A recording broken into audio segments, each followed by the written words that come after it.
Not every appearance of wild boar is a problem, but when fresh tracks overlap old ones, when the same routes repeat night after night, that's when territory is being taken, quietly, without a single confrontation. For the people living here, danger doesn't arrive overnight. It builds step by step until the distance between wildlife and daily life is gone. So the solution chosen isn't confrontation, it's the creation of a control system designed to reduce conflict and protect human living space. Let's take a closer look at how that system works.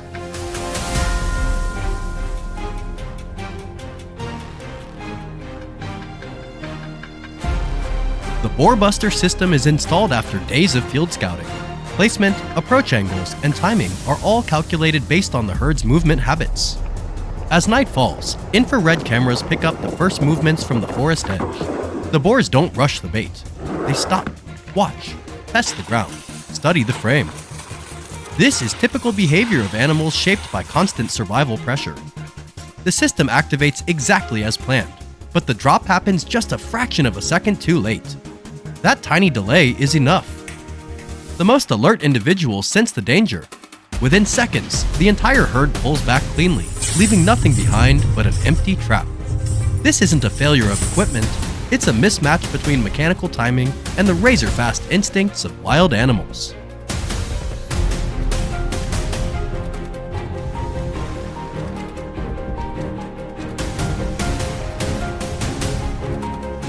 By daylight, the system is fully inspected. No mechanical damage, no warped frame, no trigger malfunction. The problem lies in deployment. The hanging height isn't optimal, the sensor angle is slightly off, and most critically, the response delay is slower than a wild boar's natural reflex. Wild boar live in a world where survival is measured in seconds. They are smart, adaptive, and they never fall for the same mistake twice. Once danger is recognized, the behavior of the entire herd changes immediately. If the same setup is kept, the risk isn't repeated failure, it's escalation as the herd becomes more cautious and harder to manage. Sometimes, the smartest move is to stop before things get worse.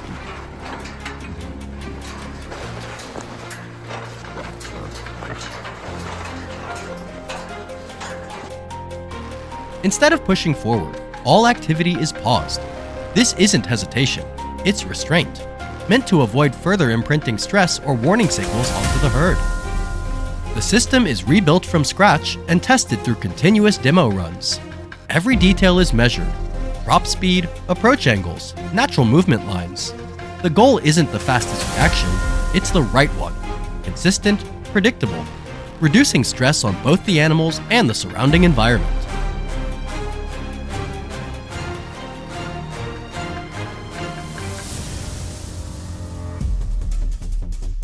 Once all parameters reach optimal levels, the system is redeployed at known entry points into farmland.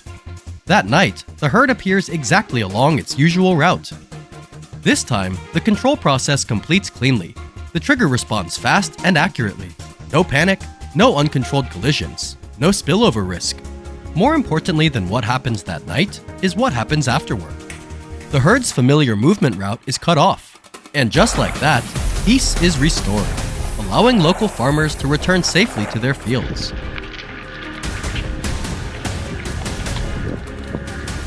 Let's get 'em.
If the first intervention had gone perfectly, the most important lesson might have been missed. Wildlife control isn't for rushing, and it certainly isn't about blind faith in equipment. It demands observation, analysis, and constant adjustment. That moment of failure is what ultimately saved the entire harvest. Not through luck, but through clear judgment and responsibility in knowing when to act and when to stop. Go on in.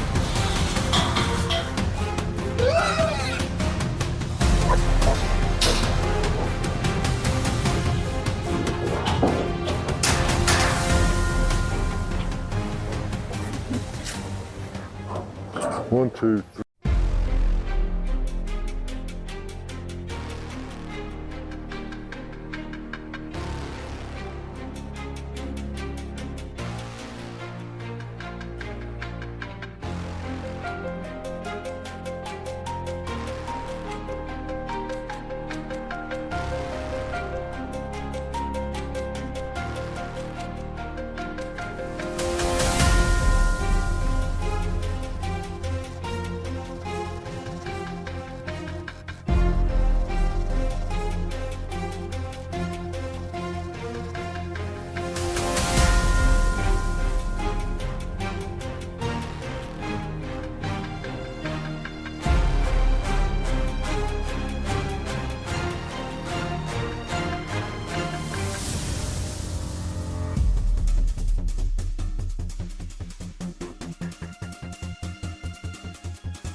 We're going to take a closer look at this.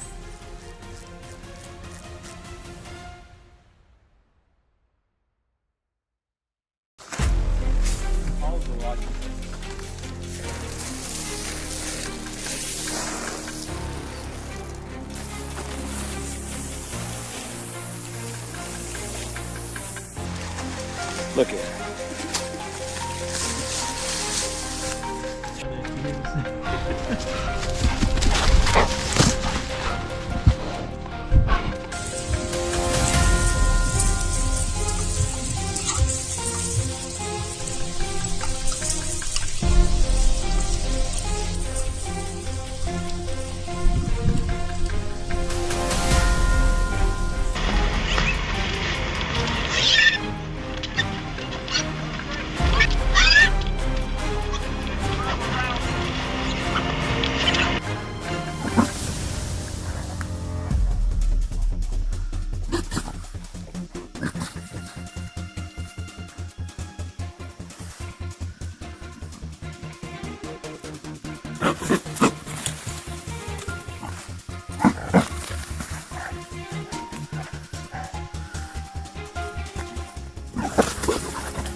Well,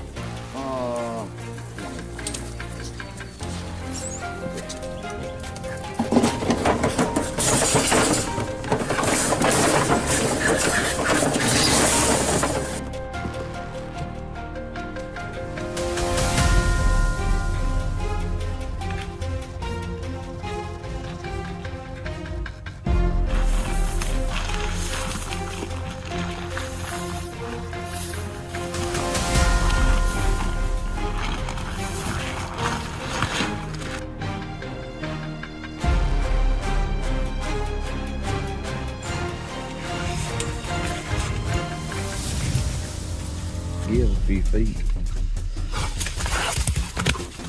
That's a big heifer.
In many rural parts of America, mornings once began with the sound of roosters crowing and wild turkeys calmly feeding in the fields.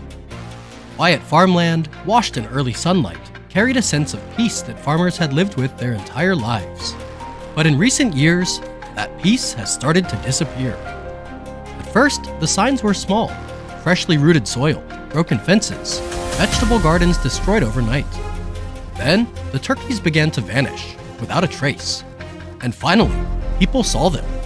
The feral hogs. Not just a few scattered animals, entire sounders, dozens strong, moving with purpose.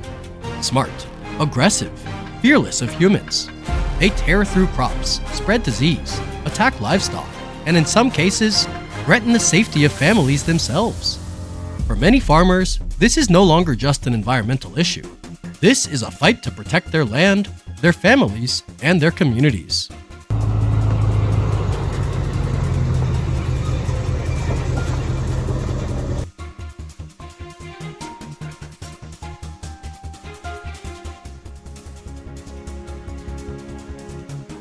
Feral hogs are incredibly intelligent. Set one trap the wrong way, and the entire sounder will avoid that area for weeks. That's why rushed decisions lead to failure. Farmers begin by studying the hogs. When do they feed? Does the lead hog move first or last? Which trails do they use every night?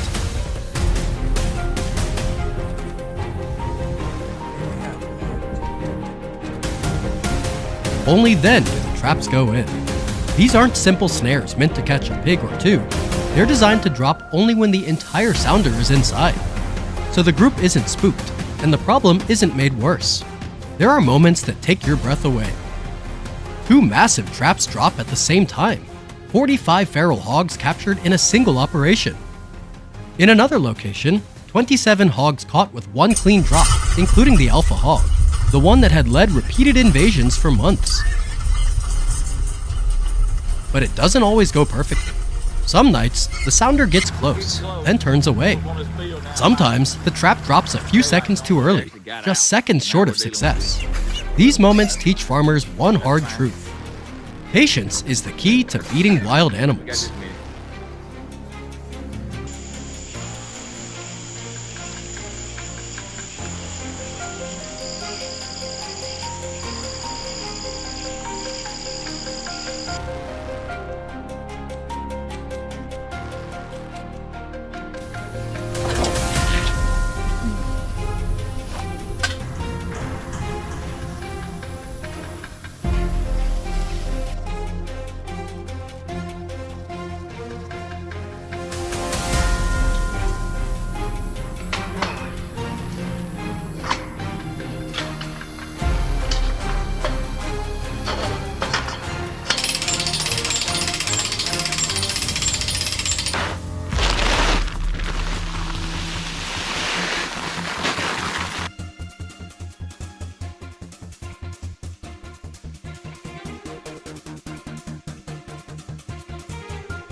Many people on the outside don't understand this. This is not hunting for entertainment. Once the hogs are trapped, they're handled through regulated wildlife control procedures. Some are processed according to local law. Others become a legal food source, helping feed families and communities, in the spirit of protecting both land and food supply. Transport is one of the most dangerous steps. Feral hogs are strong, aggressive, and easily panicked. One small mistake can injure people or destroy equipment. That's why every movement is slow, deliberate, and guided by experience. Safety comes first, always. And all of this happens while farmers face countless other pressures: harsh weather, unstable crop prices, rising costs. Controlling feral hogs is just one battle in a long list of daily struggles. When the sounders are finally brought under control, the land begins to heal. The turkeys return. Gardens grow undisturbed. Children can safely play in their own yards again. This is a quiet fight. It doesn't make headlines, but it happens every day on thousands of farms across America. Farmers don't see themselves as heroes.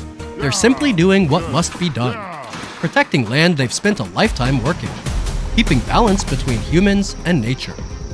Sometimes, to preserve peace, people must stand up, not to conquer nature, but to keep it from crossing the line.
According to environmental reports, wild boar populations in some regions have more than doubled over the past few decades. When a wild boar suddenly appears inside a crowded restaurant, on city streets, or right next to residential homes, the question is no longer just what happened, but why are encounters like this becoming more common? Between the need to protect public safety and the responsibility to conserve wildlife, where is the line that allows both humans and animals to coexist?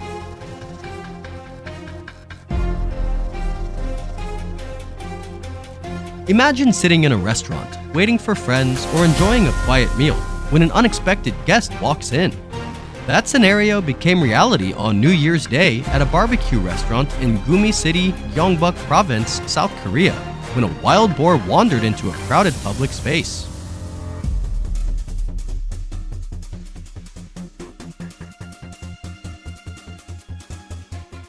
In South Korea, wild boar appearing near residential areas is no longer rare.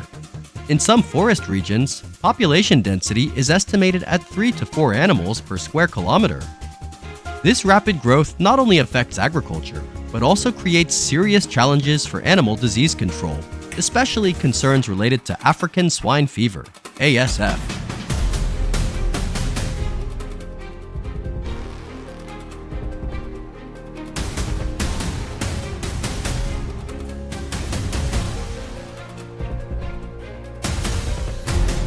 To reduce the risk of wild boar moving into residential zones, control measures are often deployed along forest boundaries.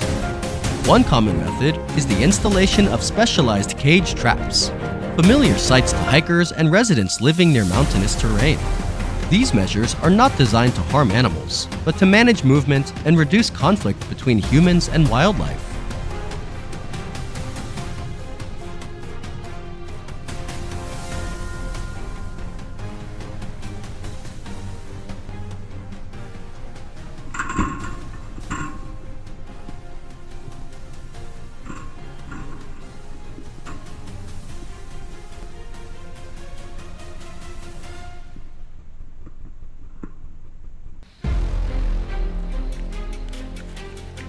For people living close to the forest, these traps are not symbols of capture. They represent a fragile boundary between safety and danger. To understand why such measures are widely used, it's important to see how they function in real-world conditions. The operating mechanism of a cage trap is relatively simple. When a wild boar enters to access the bait, it unintentionally triggers the latch system. The front gate drops automatically, securing the animal inside. Most traps are around 2 meters long and built to accommodate large adult boar.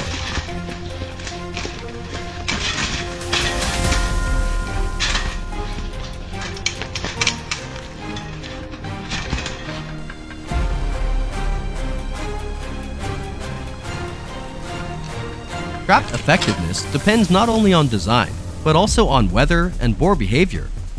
During warmer months, abundant natural food makes wild boar more cautious and less responsive to bait. In contrast, winter food shortages push them toward concentrated food sources. Cold temperatures help scent travel farther and last longer, while snow limits mobility. When boar locate a reliable food source under these conditions, they tend to commit quickly, making trapping far more effective.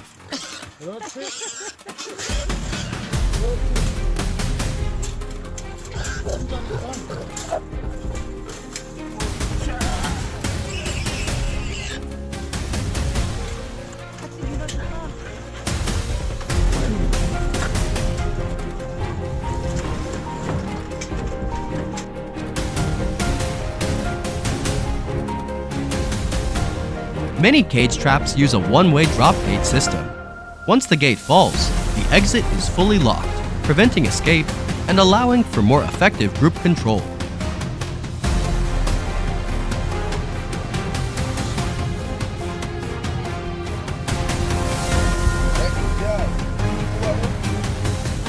The presence of reinforced cage traps reflects a reality faced by communities near forested areas: constant readiness against wild boar intrusion. These systems are considered necessary tools to protect crops, property, and public safety in foothill and mountain edge communities.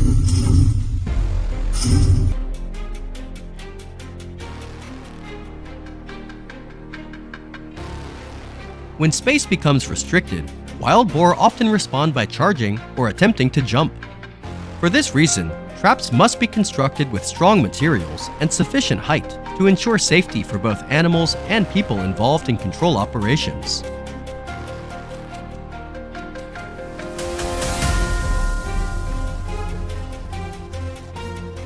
Using these methods helps slow the rapid reproduction rate of wild boar populations. In certain cases, and where regulations allow, it also creates opportunities to relocate animals farther from residential areas. This contributes to ecological balance while reducing risks to human communities. On large farms in the United States, wild boar are often transported to specialized facilities rather than handled on site. This requires a closed, carefully controlled process to ensure safety. Transport cages are securely locked and reinforced. At staging areas, animals are placed in shaded environments and given water to stabilize before being transferred to authorized agencies for further handling under established regulations. 2, 3, 4, 5 bigger hogs. Hey, I'm not for sure. When wildlife moves closer to human life, the solution is not panic, but early, informed, and well-planned decisions. Human-nature conflict is not a matter of winning or losing. It is a process of learning how to coexist. Reinforced traps and structured relocation procedures reflect human efforts to reduce conflict with wildlife. However, the most sustainable solution lies in thoughtful land use planning and the protection of forest ecosystems. When humans respect nature's boundaries, nature is far less likely to cross ours.